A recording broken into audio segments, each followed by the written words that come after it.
ये है। 16 में क्या पता गया, एम्प्लॉयमेंट। एम्प्लॉयमेंट जैसे हम एग्जाम देते हैं, देखो इंडिया ऐसा देश है जहां पे आप मतलब खुद से आगे बढ़ सकते हैं, आप एक एग्जाम निकाल के आपको मतलब उसमें एम्प्लॉयमेंट मिल सकता है, ये आपका अधिकार है। एम्प्लॉयमेंट जनरेट करना मतलब ये काम है सिस्टम का, हमारा वो करना चाहिए, इनको एम्प्लॉयमेंट जनरेट करना चाहिए, और हमारे एग्जाम दे रहे हैं उसके अंदर, ये हमारा एक अधिकार है, ये भी राइट के अंदर आता है, हमारा राइट टू इक्वालिटी के अंदर आती है, ये 16वां राइट के अंदर आता है कि राइट टू प्रोवाइड एम्प्लॉयमेंट। ठीक है, एम्प्लॉयमेंट प्रोवाइड करना है हमें, एम्प्लॉयमेंट, रोजगार। ठीक है, 17 में क्या आया था हमारा, 17 में आया था अनटचेबिलिटी। अनटचेबिलिटी, ठीक है, अनटचेबिलिटी किसके बेसिस पे करते हैं, कास्ट के सिस्टम पे करते थे ना, कास्ट पहले होता था, अब तो समाज बदल चुका है, कुछ ऐसा नहीं है, सब एक ही है ना, ब्राह्मण क्षत्रिय वैश्य शूद्र, अब ज्यादा वो नहीं होता, लोग धीरे धीरे, क्योंकि ऐसा होता है देखो, जिसने ज्यादा पढ़ाई करी होगी ना, एजुकेशन, जितनी ज्यादा एजुकेशन होगी आपके जितनी ज्यादा नॉलेज होगी, उतना आपको डिस्क्रिमिनेशन की इस तरफ नहीं जाएंगे, डिस्क्रिमिनेशन नहीं करेंगे आप उसमें। ठीक है, एजुकेशन ज्यादा होगी, डिस्क्रिमिनेशन डायरेक्ट है इसके। ठीक है, जितना ज्यादा पढ़ा लिखा इंसान होगा उतना इन चीजों से दूर होएगा। कहा ये सब छोटी मोटी चीजें ये नहीं करनी है हमें, हमें समाज में आगे बढ़ना है, आगे की सोचनी है, कुछ ब्रॉड सोचना है। ठीक है, जो डिस्क्रिमिनेशन नहीं करेगा, तो ये अनटचेबिलिटी भी एबॉलिश करी गई है इसके लिए ना, ये आर्टिकल में 17 में है, ये लॉ है, ये सीधे सीधे क्वेश्चन आया था। 17 इसमें क्या है, 16 आर्टिकल में क्या है, 15 में क्या है।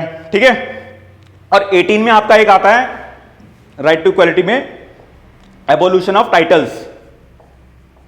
टाइटल्स को एबोल्यूश कर दिया, मतलब ये नहीं बस उनके लिए है जो ऐसा है कि जो एडमिनिस्ट्रेशन में थोड़ा वो है, ठीक है, जो मिलिट्री फोर्स में है उनके लिए है, ये नहीं कि पूरा से भाई गाड़ी लेके जा रहा है पूरा उस पर लिखा हुआ भाई मैं वो हूँ, गुज्जर हूँ, मैं ये हूँ, मैं सिख हूँ, ये वो हूँ, है ना, क्या कहते हैं मैं यार ये वहाँ उस मंत्री का वो, मतलब ये चीजें नहीं करनी है हमें, मतलब इन चीजों से ना दूर रहना। मतलब टाइटल्स ये नहीं कि अब अपने अपनी वो पूरा वो कहेंगे मैं राजपूत हूँ, ये हूँ, ऐसे ऐसे करके अपनी उसमें नहीं, टाइटल्स को एबॉलिश किया। ठीक है, वो बस उनके लिए है, मिलिट्री फोर्सेज मतलब मिलिट्री लोगों के लिए और एडमिनिस्ट्रेशन के लिए है ना दोस्तों, तो आपने देखा होगा ना गाड़ियों में।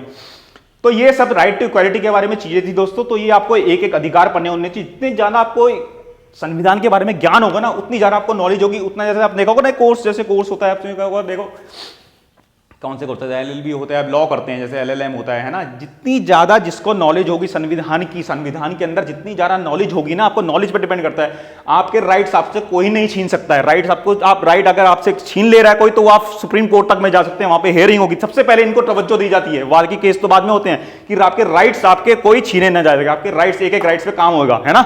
तो ये बहुत जरूरी है, मतलब अधिकारों को अपने जानने का, हर एक चीज इंपॉर्टेंट है दोस्तों। देखो हिस्ट्री पढ़ रहे हैं, हिस्ट्री इंपॉर्टेंट है पढ़ने के लिए, हमें पता होना चाहिए कैसे एवोल्यूशन हो, कैसे आगे चीजें बढ़ी।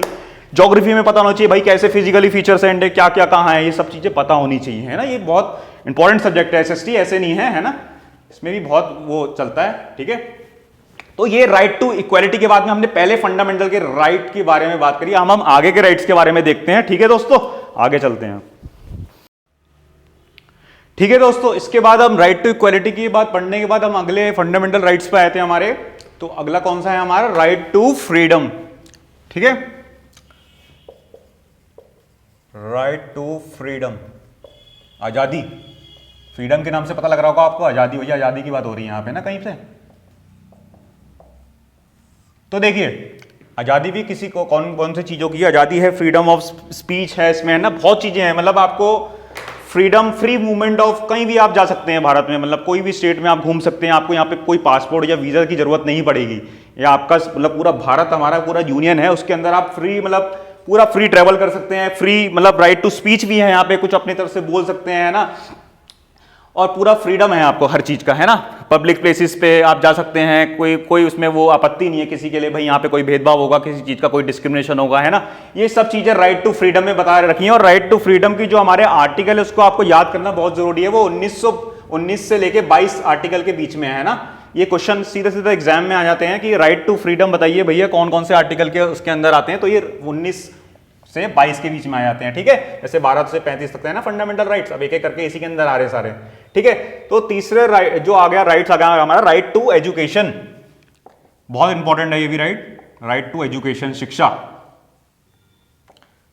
शिक्षा जन्म सिद्ध अधिकार, सुनते हैं ना आप लोग एडवर्टीजमेंट वगैरह में, टीवी टू भी देखते होंगे या फिर आप सोशल मीडिया चलाते होंगे।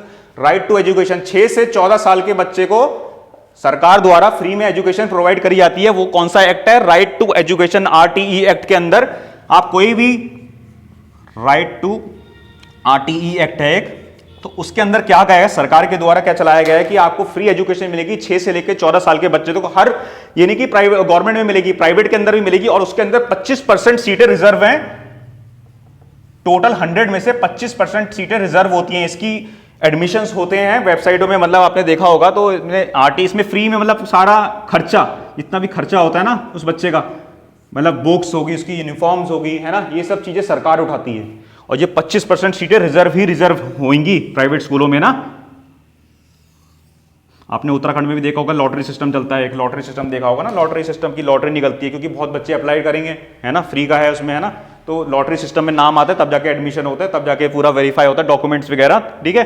ये आप किसी का भी एडमिशन करा सकते हैं इसको, इसके थ्रू ना थोड़े डॉक्यूमेंट्स की जरूरत होती है, ज़्यादा मतलब वो नहीं करना है, इसमें कुछ प्रमाण पत्रों की आवश्यकता होती है ना।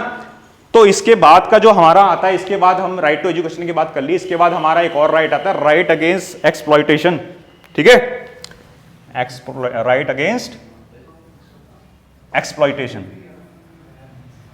एक्सप्लॉयटेशन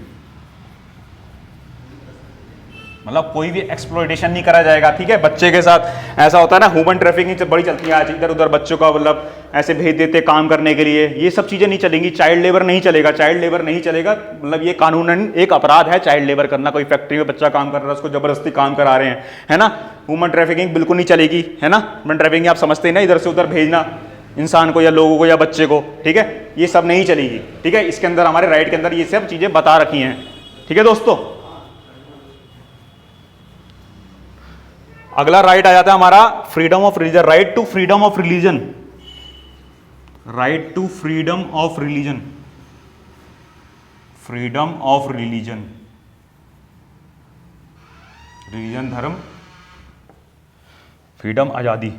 मतलब यहां पे आपको भारत मतलब देश में आप सिटीजन हैं इंडिया के, तो यहां पे आपको पूरा राइट है, कोई भी धर्म अपनाओ, आप सिख अपनाओ, बुद्धिज्म अपनाओ, कोई यहाँ पे मनाही नहीं है, ठीक है। सब अल्लाह के, सब भगवान की तरफ जाने के रास्ते हैं, इसमें ऐसा कोई वो नहीं है, मतलब, है ना।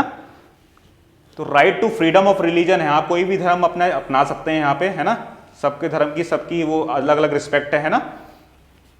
देखो जितना ज्यादा एजुकेशन होगा ना इंसान को, उतना ज्यादा वो डिस्क्रिमिनेट नहीं करेगा, इन सब चीजों के लफड़े में नहीं पड़ेगा। एजुकेशन बहुत जरूरी है आजकल, ठीक है।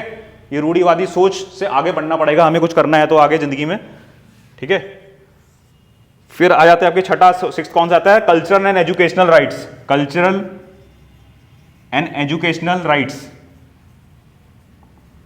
जो आपने देखा होगा ना, ऐसे हमारे यहाँ 37 कुल यूनेस्को वर्ल्ड हेरिटेज साइट्स हैं और कुछ नेशनल साइट्स ऑफ इंपॉर्टेंस हैं, जैसे लाल किला हो गया, बड़ी बड़ी मतलब पुरानी चीज़ें, बिल्डिंग बनी हुई है, ठीक है।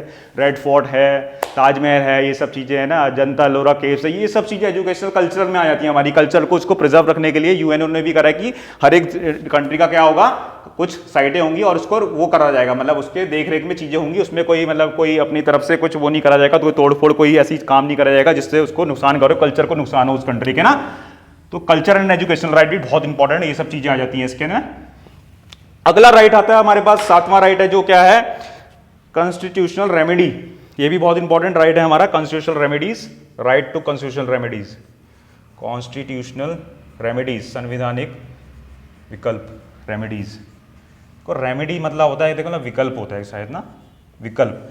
किस चीज का विकल्प है हमारे यहाँ, क्या है, जुडिशरी में आप देखो हाई कोर्ट्स हैं, सुप्रीम कोर्ट्स हैं, ठीक है। कोई आकर फंडामेंटल राइट आपका कोई मतलब एक्सप्लॉइट कुछ वो हो रहा है, आपका नहीं माना जा रहा है ना, कोई दिक्कत हो रही है, तो आपके पास रेमेडी अवेलेबल है, एक रेमेडी अवेलेबल, विकल्प अवेलेबल है। आपका हाई कोर्ट जा सकते हैं, आप सुप्रीम कोर्ट जा सकते हैं, और आपकी सबसे पहले सुनी जाएगी वहां पे जाके ना, सबसे पहले आपकी मतलब यही चीजें राइट्स की जहां बात आ जाती है ना, सुप्रीम कोर्ट और या हाई कोर्ट से सबसे पहले यहाँ ही सुनी जाती है। ये वाले केस नहीं है जो दीवानी मुकदमे होते, क्रिमिनल, इन सबको सुना जाता है, पर इनको सबसे पहले तवज्जो दी जाती है कि मतलब इंसान की मतलब भारत में रहते हुए मतलब बर्थ लेने के बाद उसके राइट अगर एक्सप्लॉइट हो रहे तो उनको सबसे पहले वही चीज देखनी होती है। और आर्टिकल 32 लगाकर हम सुप्रीम कोर्ट में पीएल फाइल कर सकते हैं। कोई अगर हमारा आर्टिकल, कुछ भी आर्टिकल मतलब हमारा वो एक्सप्लॉइट हो रहा है, उसके अंदर कुछ वो हो रही है, हमें नहीं मिल पा रहा है, और 226 आर्टिकल लगा के हम क्या करते हैं, हाई कोर्ट जा सकते हैं। ये आपका कॉन्स्टिट्यूशनल रेमेडी है ना, ये heart and soul of heart, दिल और एक आत्मा बताई गई है इसकी, एक हमारे संविधान के अंदर, है ना, बी आर अम्बेडकर साहब द्वारा, बी आर अम्बेडकर के द्वारा जिन्होंने संविधान की रचना की, संविधान जिन्होंने बनाया था। ठीक है दोस्तों, तो ये आज थी ये पूरी फंडामेंटल राइट्स के बारे में मैंने आपको बताया, एक एक फंडामेंटल राइट का इंपॉर्टेंस है ना, हर चीज में हमारा, है ना, कौन सा आर्टिकल में आते हैं, कौन से फंडामेंटल राइट आते हैं। ठीक है, ये एग्जाम में सीधा सीधा क्वेश्चन पूछते हैं, भाई 16 आर्टिकल बताओ, 17वां आर्टिकल बताओ, ये चीजें तो बहुत जल्दी पूछ देते हैं कि इसमें आती है ना, एजुकेशन में कौन से कहाँ तक होता है ना, RTE एक्ट कौन से एजुकेशन उसमें आता है, तो ये एक्सप्लॉयटेशन मतलब ह्यूमन ट्रैफिकिंग वगैरह जो होती है आपकी किस में आती हैं, है ना, कल्चरल में किस कौन सी हमारी वो आती है, यूनेस्को ऐसे पूछ दिया, कहीं से भी क्वेश्चन पूछ सकते हैं इसके अंदर। तो ये फंडामेंटल राइट्स के बारे में था दोस्तों।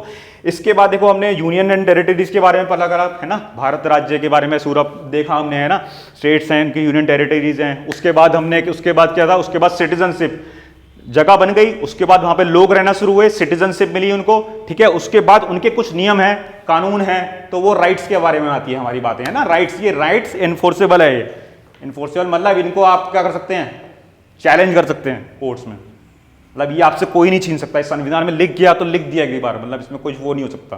ठीक है दोस्तों, तो ये था फंडामेंटल राइट्स के बारे में। इसके बाद हम पढ़ेंगे डीपीएस की, माने directive principles of state policies के बारे में। कुछ राज्य के वो हैं, वो इन्फोर्सेबल नहीं है, मानना मतलब मानना पड़ता है उसको, पर वो इन्फोर्सेबल नहीं है, मतलब उसका इतना ज्यादा वो नहीं है।